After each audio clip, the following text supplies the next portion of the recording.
Okay, so we are on day 2 of Mishlei 1511. Sheol va'avadon neged Hashem af ki libos b'nei Adam. So we translate it as the grave and destruction or death. I also do like R Sheshes, decay, are opposite Hashem or before Hashem.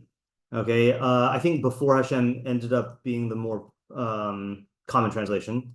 Okay, even more so the hearts of mankind. In fact, you know what? We're not going to learn the Meiri yet, but the Meiri does a funny thing here with the words. If you look at page, what is this? Tough Aleph. Okay, on the left column. Why is this not? On the left column, when he says Neged Hashem. So he says, the Neged Hashem, Ratzalamar Rechokos Mimenu, distant from him. V'hu Chaser Mem. So he's saying it really should say Mi Neged Hashem. Okay. V'haroi Mi Neged Hashem. Yeah. In other words, it should say Mi Neged Hashem. Ki milas Neged below Mem, Kmo Lu'umaso V'nochacho. So if you have Neged without a Mem, then that means opposite or facing. Aval Kishetechubar Im Mem Pirusha Mirachok. When it's with a mem, then that means from a distance. V'yata tisyatev mi neged, v'teshev lach mi neged, v'yamdu mi neged mirachok.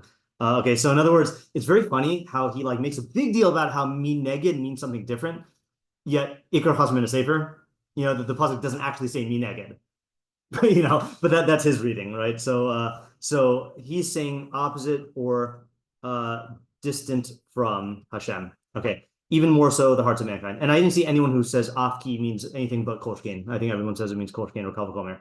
Okay, so we had our questions, which were, what is the subject of the pasuk? 2, what is the relationship between two halves, specifically between grave and destruction and hearts of man? In order to have an afki, you need a common quality. Right, you can't just have, if apples, kalvachomer, chairs, right? I mean, unless you identify what the common quality is. 3, what is the logic of the afki? It seems like the greater chidush is the first half, and then after establishing that, then the second half is pashut. So what's the argument? And if the point of the pasuk is the second half, why not just say that? How is our understanding of the second half affected by presenting it with a kolshkein from the first half? That's going to be the main Mishlei emotional thrust, if not intellectual. 5, what are sheol and avadon? Are they the same thing or different? And either way, why say both? Are they being described as features of people, like libos b'nei Adam, or are they being talked about in a more abstract and removed way? Or something else. Those aren't the only 2. 6, what is the relationship to one another? Okay, Sheol and Avadon. 7, what does it mean that Sheol and Avadon are neged Hashem? Likewise, what does it mean that Libos b'nei Adam are neged Hashem? Those are really 2 questions. What is the Havamina? That these things are neged others and Kamash Balan, they're only neged Hashem? Or is the Havamina that these things are not neged Hashem and Kamash Balan, they are? 10, what are grave destruction? Oh, so I know that was a different question yesterday, but I think we got it. Who are these b'nei Adam? What is live in this context, and why is it plural? 12, what is the practical decision-making idea? What is this doing in Mishlei? It sounds Jobian or Salmi. And then who is the intended audience? Yeah, okay. So let's go over the ideas that we had, and then you can take another crack at your idea. So we had Ariel's idea, which was that these are 2 things that are inevitable. The grave and destruction. Okay, I guess no one's into that anymore. And they are neged Hashem, meaning that they're part of the system of objective reality. But people feel like their hearts, the internal thoughts and feelings or whatever, are not as inevitable in their outcomes. So the chidush is that there is the same or more degree of inevitability. What is in your heart? Don't think that that's just cordoned off and is not going to affect anything. That is what produces your decisions and ideas and thoughts and beliefs, and then that's what is going to have these inevitable consequences. So just because you can't see it does not mean that it's not real. The distortions and flaws of your heart will inevitably result in destruction if not checked. Okay, turns out, we'll see in a second, I think that is what most of the meforshim say. So good job, Ariel, Pat. Okay, then we got Isaac, who had an idea that was a good interpretation, but Ariel's there. Okay, all right, good. I patted you on the back, Ariel, from a distance, mi neged. Isaac said that neged is opposite from, and that stands up to the word neged. That works out. If you behave in a way that's kneged Hashem, really kneged, right? You'll get death and destruction, and even more so if you behave in a way that is kneged libos b'nei Adam. The consequence of setting yourself against people is that they'll find a way to bring you down, and that there's a kol shekain, at least rhetorically or hyperbolically, in terms of K'neged Hashem. Okay. Meaning that really obviously going K'neged Hashem is this is really part of going K'neged Hashem, that the laws of psychology and sociology and economics and stuff, all of those are part of Hashem's system, but somehow we feel, if we're in a position where we feel that we're above others, we can just doesn't matter what they think, but no, it does, and they'll bring you down. Okay, then we had I'll skip Moshe 11 because he's not here right now. I think one of the meforshim will say that. So then Moshe Rosenthal at the very end of shiur said, Sholem and Avodah are qualities in the person. They live like Mesim. Okay. I mean, these are people who are Shaoli and Avodoni, right? Live like Mesim. They're opposite Hashem because they aren't making use of their lives. Surely the hearts of man, which are even more negative Hashem because they can use this to do bad. I don't know what I meant by that. What did you do you remember what you they're more negative Hashem because as opposed to just Sholem and Avodah people that are like Mason, these people can do right. Okay. As opposed to just do nothing. Wait, so how are you reading the pasuk? All other negative Hashem, meaning Sholem and Avodah people are opposite God. Yeah. And surely so are the hearts of man opposite God because they can be used to do bad. All hearts of man or bad hearts? All hearts. Because I think that's the thing that I'm struggling with. That because so Sholem Avadon, the way we were interpreting it was like somewhat neutral in terms of good and bad, but then you're taking the first half as describing bad Mishlei actors, Yeah. So then the second half would seem to also need to be bad if it's going to be a kol shekain. Yeah, I guess like bad hearts. Yeah, I guess you'd have to say it's referring to specific type of people that are like. So you quoted the pasuk, right? Right. So the bad hearts of man, right, or the hearts of bad men are even more negative Hashem. So what is the kol shekain? I'm still not quite getting it because It reminds me of like when the Rambam I think says that thinking about doing an avera is worse than doing an avera because you're using your minds to do bad as opposed to just acting like your instinct. Okay. I think is it something like that? I mean, I was thinking more emotionally, but it could mean the mind side. That would work. Yeah. Okay. I hear that. All right. Yeah. Another approach. Now that Moshe 11's here, I'll go over his approach. Joel and Avadon are referring to the unknowable phenomenon. Oh, so I found this is the one I found support for. Okay, but I don't know fully because I didn't read the whole thing yet. But I found it. So they're unknowable to us, but they're known to God. All the more so our hearts. The Pashut idea is you can't hide anything from God. Okay, and again, a lot of meforshim say that. The chidush is related to the fundamental attribution error, which is that you blame your own failings, or you blame other people's failings on their character. Or like internal defects, flaws, but you blame your own failings on external circumstances. So my take on Moshe's idea was just like you can't understand Sholem Avadon, you certainly can't understand the inner hearts of other people, or even your own heart. Was that my take? And then Moshe's take was just like you can't understand Sholem Avadon, you can understand your own heart. But then we had a hard time explaining the logic of the kol shekain because it sounds like a reverse, Yeah. Okay, so hold on, bookmark this idea because I think we're going to see this in the R Sheshes ben Yitzchak. Yeah, you had an idea in David, yeah. So maybe, I think it's different than everyone else's. I think that maybe it's often a person will feel like that, like emotionally they'll feel like God doesn't know what they're thinking, right? Because it's like not physical and it's not like an actual thing you could touch and feel. Yeah. So I feel like they could get away with it, and it's not so bad. Yeah. But it's saying that even, I think more like our school's translation of Sholem Avadon meaning like what happened after death in Gehenna, even those things which are obviously totally removed from the physical, God knows. And if you notice that, then it's obvious that God will also know when you're physical, your non-physical thoughts. Okay, yeah. So so I think that is going to be in the, well, it's funny. The message is what Rabbeinu Yonah gets out of it, but for some reason he doesn't explain Sholem Avadon.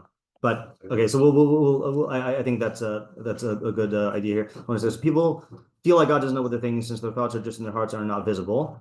But since you said since God knows, Sholem and Avadon, like I guess like Gehenna and what happens after death, which are totally not physical. Yeah, which are totally not physical. So then thoughts of man, and certainly right, the physical person, the thoughts of man. Okay, yeah. Yeah, And so it's not- it is slightly different than Rabbeinu Yonah, but it's in line with the same message. Yeah. Yeah, and also it's not like intellectual argument, but it's more of like Right. to Yeah. So I think I think you're gonna like Rabbeinu Yonah. Yeah, David, you want another crack at it? I'm not gonna read what you wrote because I don't want to get stuck into that mentality. Yeah, or what I wrote. Yeah. Okay, so I think this is talking to again like emotionally how people experience things, that in the human to human realm, which is what we always deal with, we are accustomed to, through slick talk, being able to weasel out of consequences or bad perceptions as we talk to other people.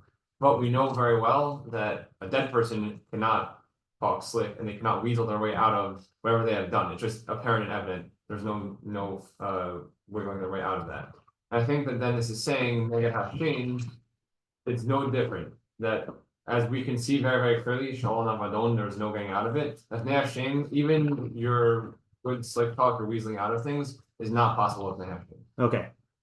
Shaul and Avadon. And then certainly your inner thoughts and heart things. Is that I mean, I think that like it does happen that there's like should I do, should I not do this? Yeah. Well, it's okay, I will be able to work my way out of it. Yeah, right. But God knows that you had that thought and you figured you could have weaseled your way Right. out. But Okay. That's much better than yesterday. Yeah. Okay. All right. So should we look at meforshim now? Or do you have any arguments? Yeah. Just what's the shot of your English translation? What is that saying? The grave and then either destruction, death, or decay are either before or opposite or distant from Hashem, and then even more so the hearts of mankind. These are just different possible translations for Shaul and Avadon. Oh, sorry, Shaul and Neged. Meaning it's like this: grave and and Avadon, and then in parentheses are Neged. Okay. Why the end jump? Neged. Like that. Or before and opposite, or just in context, even the same thing? That's machlokas. So before would be like in front of, and then opposite would be like opposed to, or like also distant from. Yeah, I think it's I think it's machlokas. I don't think there's synonyms. Yeah, Isaac. Does this possibly have Hold on a second. I forgot to turn the volume up. Yeah, say again. does this possibly have an opposite? Does the pasuk have a what? Opposite. Does the pasuk have an opposite? Yeah, what would the opposite of the pasuk be? I mean, I'm not gonna play through everyone's, but in terms of just reading it, right? I mean, really, what we're saying is that this is a truth that people don't recognize, right? So the opposite would be something along the lines of a person recognizes that Shaul and Avadon are neged Hashem, but it doesn't really flow smoothly. Yeah, we just lost, or we just gained Isaac. Yeah. All right. Yeah, you have an idea? Yeah, if you want to move on to meforshim, do that. Let's look at some meforshim here first. Okay. Okay. So I think Rashi, Metzudas, and Rabbeinu Yonah are all in the same camp. Okay. So Rashi I saw first, and he's very sparse and very harsh. I think he says Rashi. God knows everyone who's in it. He knows the hearts of man. Okay, so what does that mean? So Metzudas elaborates. Sheol hakever v'gehenom. So the grave and death, hima neged Hashem. They are before Hashem. V'yodea kol asher bahem. And God knows everyone who's in the grave and Gehenom. Umikol shekein sheyodea hu kol machshavos libos bnei adam. So certainly he knows all the hearts of man. Okay, so what's shot in the message according to him? What's the argument? If he knows things that are not known by any person, of course he knows that which is known by. So that's interesting. You could take it that way, but I think by emphasizing the people who are in the grave in Gehenom, he's putting the emphasis on the people, So I feel like that's not necessarily like we were talking about, almost like the phenomenon, Kol asher means anyone, like any person. Yeah, kol asher bahem. Yeah, whoever is in them. Yeah.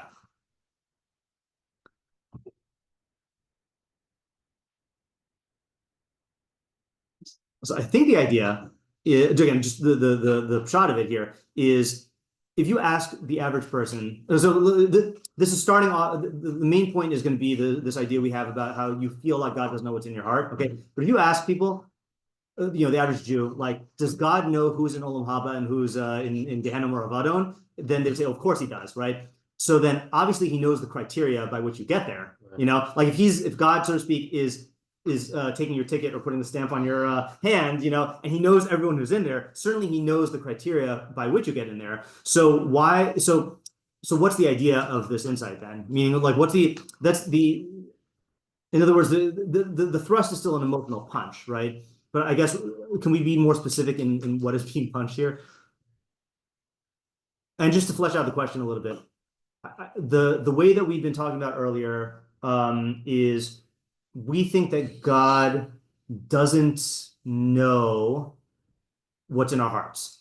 Okay, and I think that is the upshot of this pasuk, right? But the argument we were taking is Sheol and Avadon are realms and phenomena that God doesn't understand. Oh, sorry, that we don't understand, and that God does. Okay, here he's saying the people in there he knows. So I feel like it's a different emotional argument. Yeah, Isaac. I feel like it kind of, I would combine it with David's idea Yeah. that there's a certain feeling like I could maybe like I don't know. I don't know if this is like a legitimate comment that Mishlei would even address, but the thing is like a certain comment of like, and I could maybe like, like when I die, I could like are really really I was a good person, but it's like God has the actually accurate perception of where you are. Yeah. Okay. So I actually think also, I was thinking along the same lines that it's the entry point that this is addressing, like the emotional entry point. Like, yeah, David, do you want to say? Like knowing that you're being watched by the gatekeeper. Yeah, this is the gatekeeper imagery here. I think is the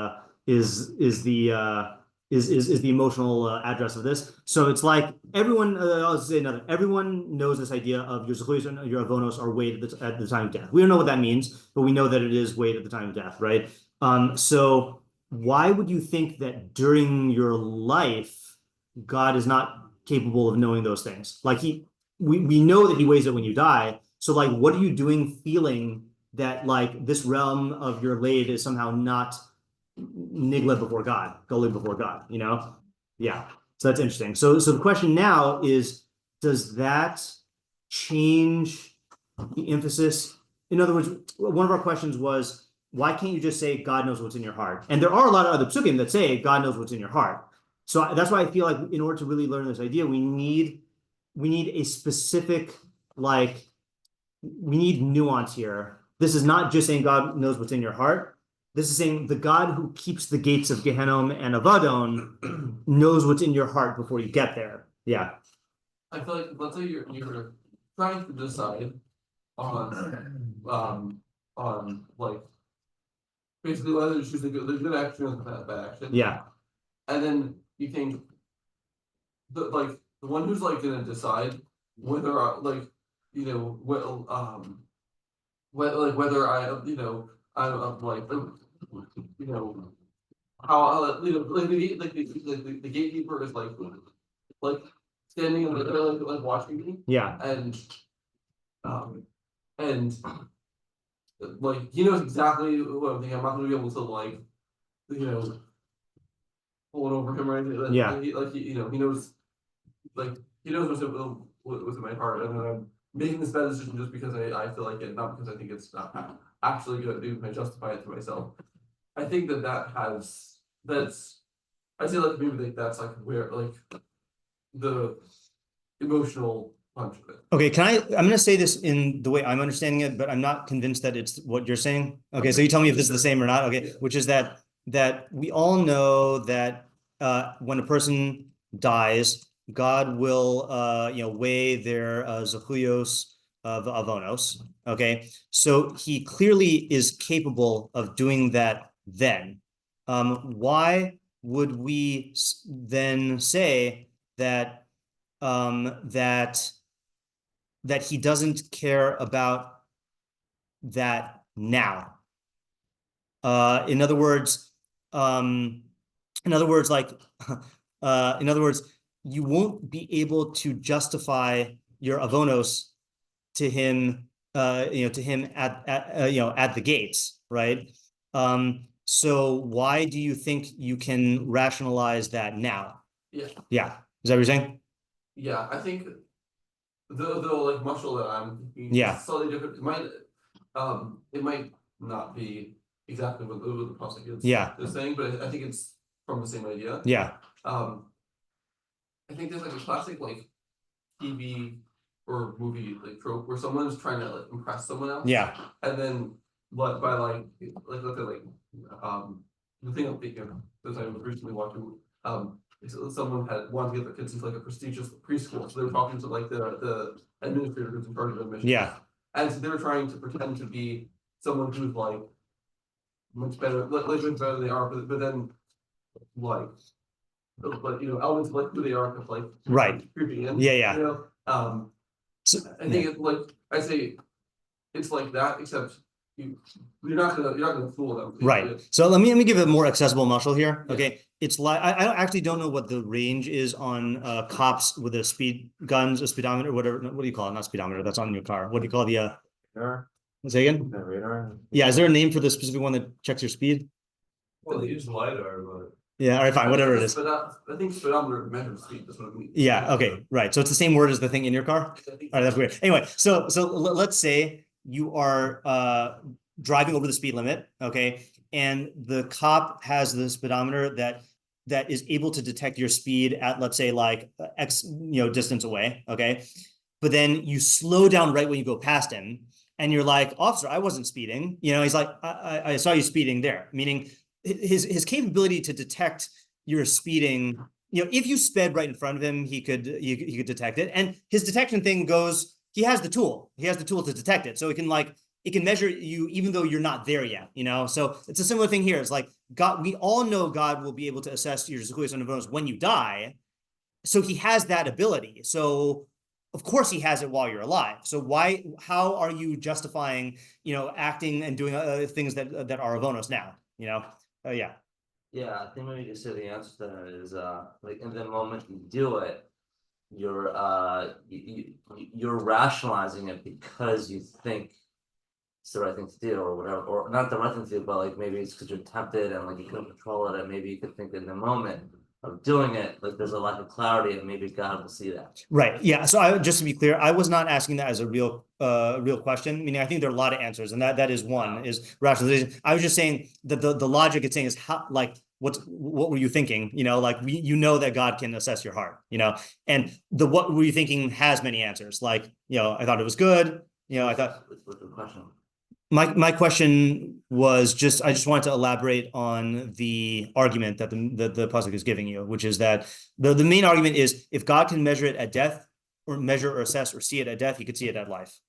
And how do we know he can measure at death? Because he knows who goes to Gehenna. well, Yeah. I mean, there's going to be a difference, right? So, like while you're alive, you can do the bar. Right. You can. So Right. Shouldn't maybe you could say something like specifically about that? Yeah. So that would be the practical implication is either avoid doing the chait now or undo the flaws before you get there, because they are a reality before God right now.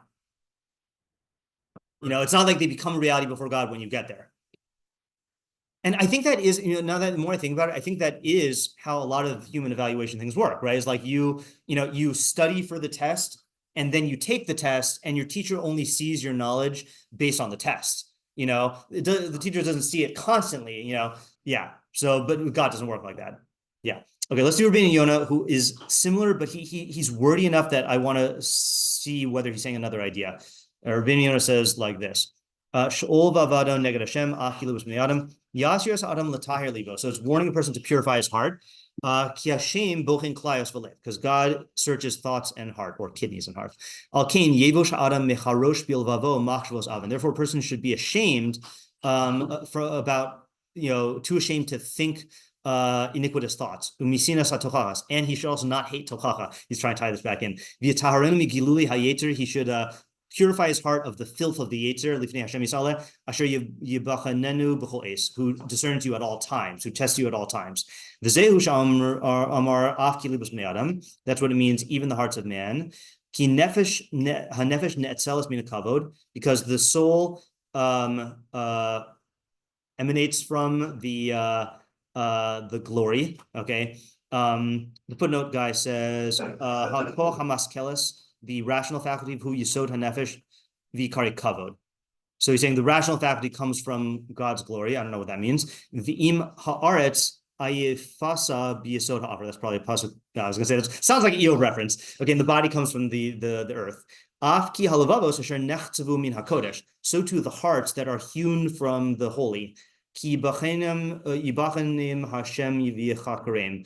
God examines them and investigates them. It says earlier in Mishlei, the soul of man is the lamp of Hashem, or the lamp of Hashem is the soul of man. It searches all the innermost chambers of the belly. This is a warning or a practical advice that you should inspect the chambers of the heart. Because God inspects it. Therefore, you should be ashamed you should be ashamed about your heart before him. So he doesn't mention Shol Nevada, which is a little weird, and the message is still that you should purify your heart because God can see it. But the question is there a chidush here that's beyond what we've done? Yeah, Isaac? I think his emphasis is really on not just purifying their actions, but also purifies the heart. Right. Okay, that's a good step. Right, is that we're moving, and we remember we saw yesterday. We're moving into a cluster of psukim about the heart. Right. So not only should you not spurn tochacha in action, for example, but if you sense that in yourself, the hatred of tochacha, you should work on that as well. Right. Yeah. So what's the havamina?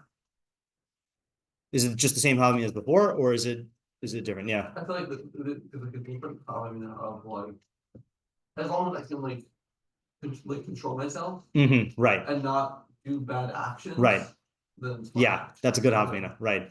Yeah, I mean it's not a good havamina, but yeah. I mean, and look, in reality, I know. See, this is what Rabbi Moskowitz would, I used to fall into this problem of give every pasuk in Mishlei I would give like a psychological explanation for, and Rabbi Moskowitz would always say focus on the decision making and the consequences rather than the psychologizing.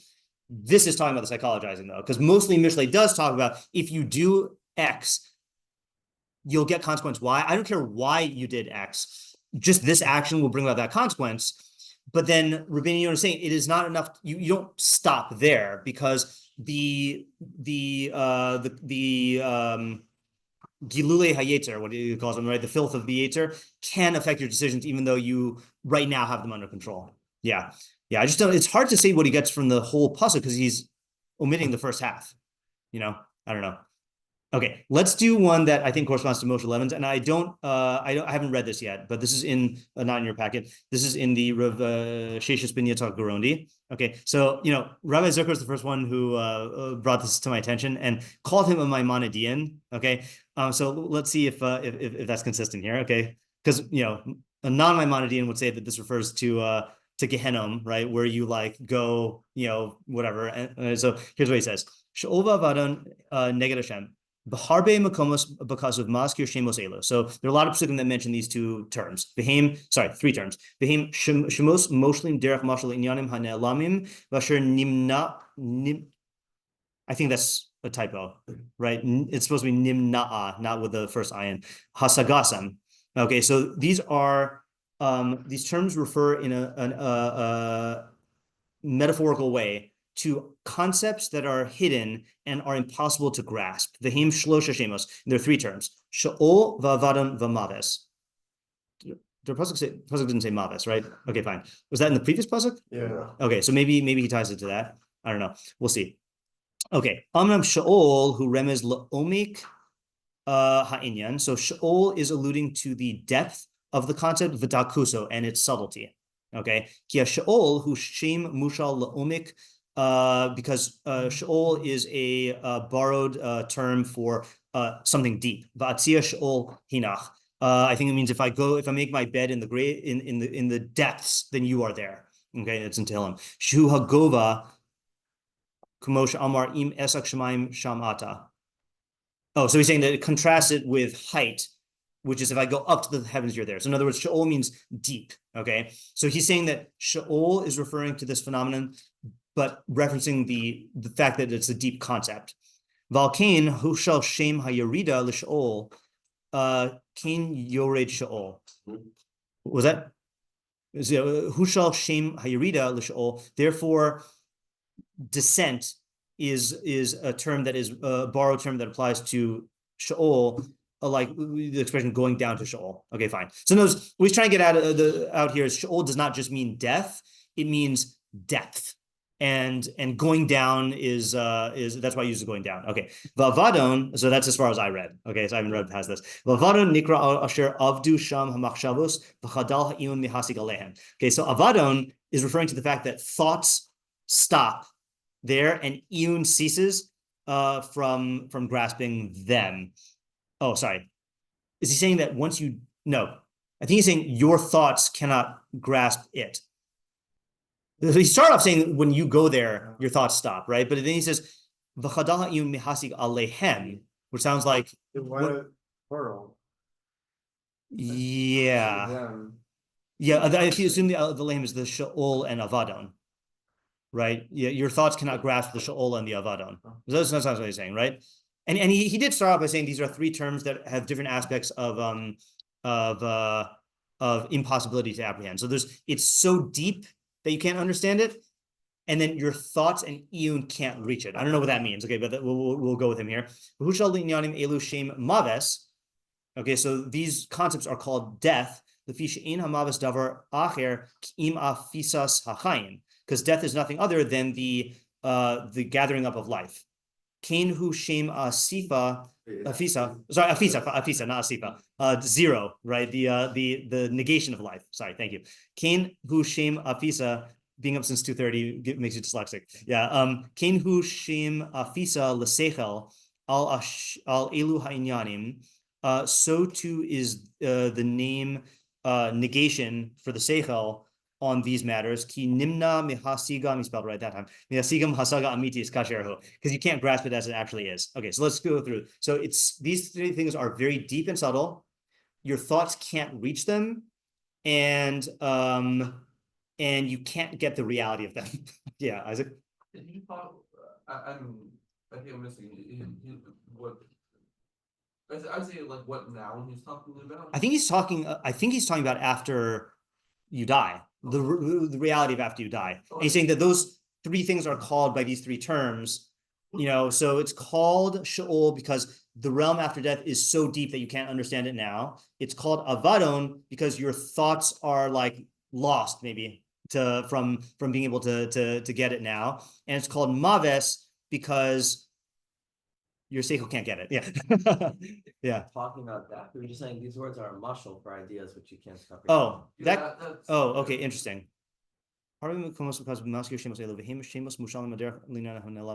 maybe you're right. Okay, yeah. So let's try that. Let's see where he goes with this. So things you can't understand. Okay. Yeah, I was just presuming death because these are all death words, but maybe I'm projecting. It's just a negation, so these like your mind can't. Okay, yeah. So he says, "Alkain hushulu hashlosh shemos nizkarim linyanim hanizkarim kamo avadon v'maves amru ba'oznenu shamanu shim'a."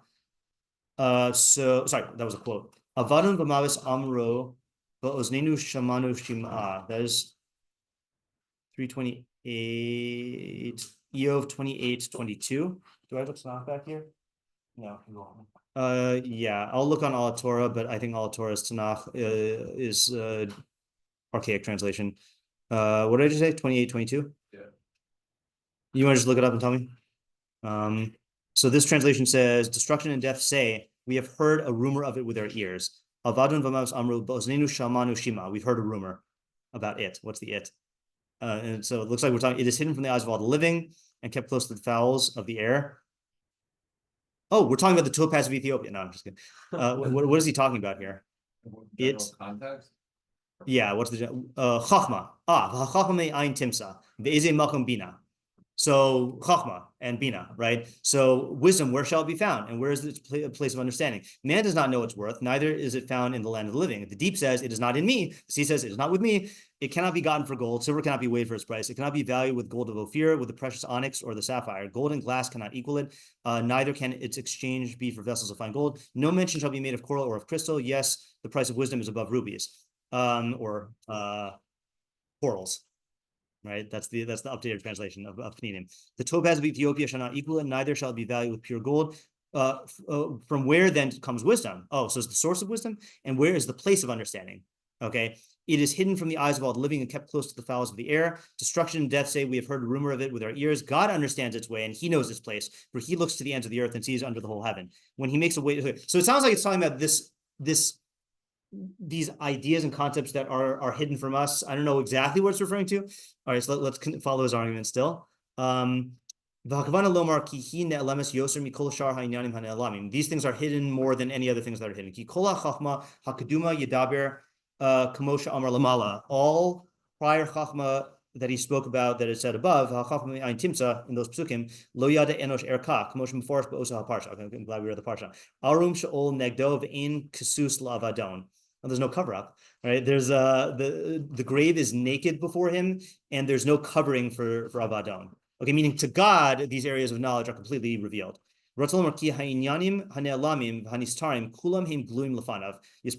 All hidden things are revealed before God. And there's no covering that can cover and withhold it from God. Because everything comes from God and exists, right? I mean, that's the Rambam's explanation of how God knows everything, because he knows everything's reality is dependent on God, and because God knows himself, then he knows everything, whatever that means. Therefore, everything is seen and clear before him. And there's nothing to withhold or cease it, interrupt it.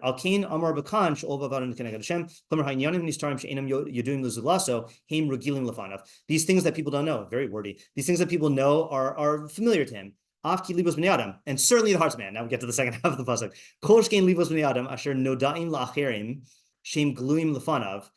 Certainly the hearts of man that are known to others are revealed before God. Because he examines them. So this is connected to the one who hates rebuke will die. Now he's going like Rabbeinu Yonah, because that's something that's in the heart. Who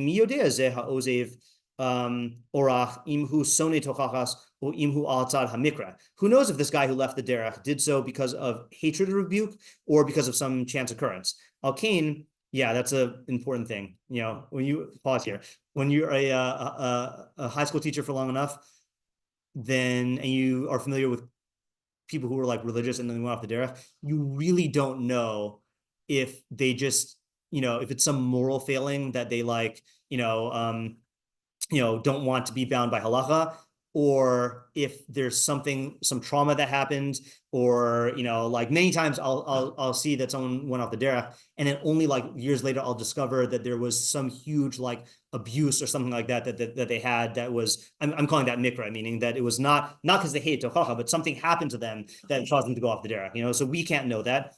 Al-Kain Yomar Kizig Gali L'Shem Yisbarach Levado. This is only revealed to Hashem. I would say Hanistaras L'Shem Elokeinu Aniglos Lanu L'Vinin Alam Lasas Sekol Divrei Torah Zos Kihu Yira L'Livav. Oh, quoted the pasuk I quoted yesterday.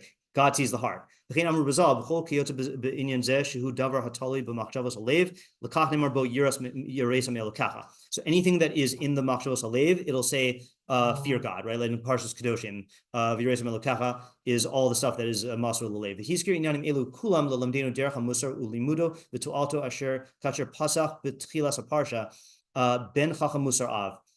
So all of these things are written to teach us a derech musar, and the derech of musar and its learning and its benefit, just as he opened the parsha way back in chapter 10. Ben Chacham, no, not chapter 10. Ben Chacham Musar Av. I forgot where that pasuk was. V'hura es mi roy lehochiach ves mi nimna mimeno. This is advice for the rebuker. It taught us there, or that is, who is proper to rebuke and who you should withhold it from. everything as we explained above, which we didn't read. Wow, long commentary. Now it's saying that hatred of musar is dependent on the lave, and a person cannot attain understanding of it. Therefore, when we rebuke someone, and we teach him the way of musar, and we accustom him many times, and it doesn't take. We judge him that he hates tochacha and musar, and we withdraw our hands from rebuking him. However, before that, we can't arrive at the disposition of this person. Even though we see him reacting badly to musar. Maybe he hasn't reached the level of sinas musar. And maybe there's a healing for his sickness. Therefore, we should rebuke all people. And we should not withhold the rod of musar until we arrive at an understanding by way of chakira, as I explained. Well, okay, so to summarize here, I think someone said this idea for the sinas tochacha pasuk that we did, right? That there's two reasons why a person might hate tochacha. Sorry, might be abandoned the way. So what is he saying? So he's saying shol and avadon are things that are completely beyond our understanding, okay? But God understands them, okay? So he certainly understands the heart.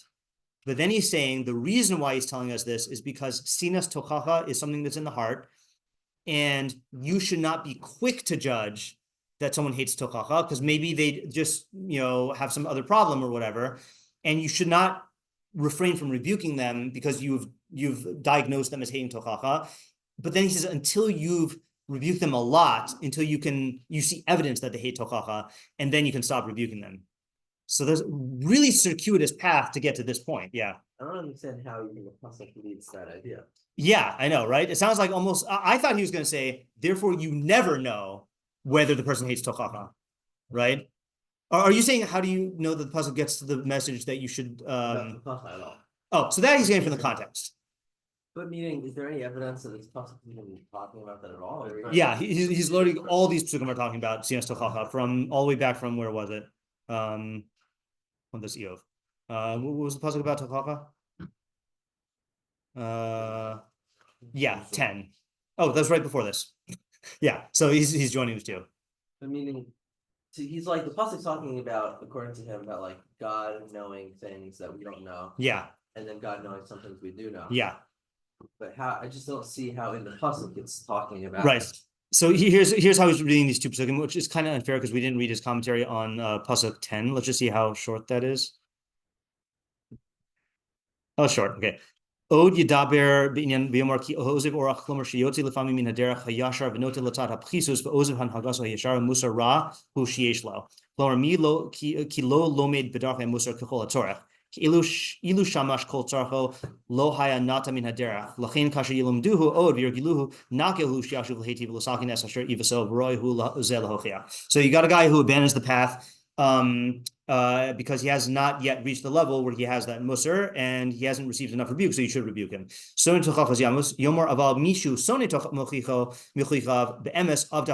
if a guy hates tochacha, then he's hopeless. That